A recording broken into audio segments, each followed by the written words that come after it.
సందర్భంగా మన రాష్ట్ర ప్రభుత్వం కూడా మరి ఈరోజు ఆటో కార్మికులను మొత్తం రోడ్డు మీద పడేసినట్టు చేసింది. ఈ రాష్ట్ర ప్రభుత్వం కూడా వెంటనే కార్మికుల పక్షాన ఆలోచించాలి.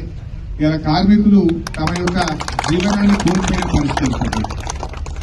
దీనికి ఇలా ప్రభుత్వం వెంటనే ఈ ఆటో కార్మికులకు నెలకు 15,000 రూపాయలు జీవన భృతి ఇవ్వాలని డిమాండ్ చేస్తున్నారు. ఉచిత బస్సు మంచిదే, దాని ఎవరు కాదంటలేదు. ఇంకా బస్సులు పెంచండి. ఇంకా మారుమూల ప్రాంతాల్లో చాలా ఊర్లకు బస్సులు పోతలేవు, అక్కడికి కూడా బస్సులు వేయండి. కానీ మరి కార్మికులు దాదాపు 6 లక్షల మంది ఆటో కార్మికులు ఈ రాష్ట్రంలో ఉన్నారు. మొన్న మధ్యనే హైదరాబాద్ లో ఒక ఆటో కార్మికుడు ఆత్మహత్య చేసుకున్నాడు. ఏంది ఇబ్బంది అని తెచ్చుకుంటే ఆయన మంత్లీ ఇన్స్టాల్మెంట్ కట్టలేకపోతున్నాడు. ఈఎంఐ ఉన్నది బ్యాంకులో, క్రెడిట్ ఫైనాన్స్ కంపెనీలో ఉన్నది. ఆ ఈఎంఐ కట్టలేక అప్పుల బాధ తట్టుకోలేక ఒక ఆటో కార్మికుడు ఆత్మహత్య చేసుకున్న పరిస్థితి ఉంది. మరి ప్రభుత్వం ఒక మంచి పని చేస్తూ ఇంకొకరు ఉసురు పోసుకోవద్దు కదా, మరి వీళ్ళని కూడా కాపాడుకోవాల్సిన బాధ్యత ఉంది. ఇలా రాష్ట్ర వ్యాప్తంగా అప్పులు తెచ్చి రెక్కాడితే డొక్కాడని వాళ్ళు భూములు అమ్ముకోనో, ఫైనాన్స్ కంపెనీలో అప్పులు తెచ్చుకోనో, బయట వడ్డీ వ్యాపారుల దగ్గర అప్పులు తెచ్చుకోనో, బ్యాంకులలో అప్పులు తెచ్చుకొని ఆటోలు కొనుక్కొని తమ కాళ్ళ మీద తాము నిలబడే విధంగా వాళ్ళు ప్రయత్నం చేస్తా ఉన్నారు. మరి అటువంటి కార్మికులను కూడా కాపాడే బాధ్యత ప్రభుత్వం మీద ఉంది.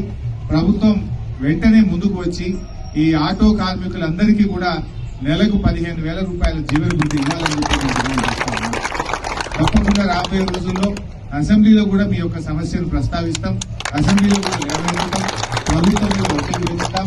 ఆటో కార్మికులకు న్యాయం జరిగేదాకా కూడా మేము మీ వెన్నంటి ఉంటామని చెప్పి కార్మికులందరికీ కూడా మనవి చేస్తా ఉన్నాం. అదేవిధంగా ఈ గేమ్స్ అనేది కూడా చాలా మంచి కార్యక్రమం. మీలో ఒక నూతన ఉత్సాహాన్ని కలిగిస్తుంది, స్పోర్టివ్నెస్ ను పెంచుతుంది. మరి ఈ గేమ్స్ కూడా శారీరక దారుఢ్యాన్ని పెంచుతూ మీ ఆరోగ్యాన్ని కాపాడడానికి కూడా ఎంతగానో ఉపయోగపడుతుంది. ఈ స్పోర్ట్స్ ఈవెంట్స్ లో అందరూ ఉత్సాహంగా పాల్గొని మరి మంచి క్రీడా ప్రతిభను చాటాలని చెప్పి కూడా ఈ సందర్భంగా కోరుకుంటూ, మన సిద్దిపేట స్పోర్ట్స్ కు ఒక నిలయంగా ఉంది. అన్ని రకాల గ్రౌండ్స్ ఉన్నాయి మన దగ్గర. వాలీబాల్ కోర్టు గాని, ఫుట్బాల్ కోర్టు గాని, క్రికెట్ స్టేడియం గాని, మరి మన షటిల్ కోర్టు గాని, అదేవిధంగా అన్ని రకాల గేమ్స్, బాస్కెట్ బాల్ గాని, చక్కటి స్పోర్ట్స్ కు మనం డెవలప్ చేసుకున్నాం. మంచి స్టేడియం కూడా డెవలప్ చేసుకున్నాం. మీరు కూడా మీ ఆరోగ్యాన్ని కాపాడడానికి ఏదైనా టైం దొరికితే తప్పకుండా స్పోర్ట్స్ ఆడండి.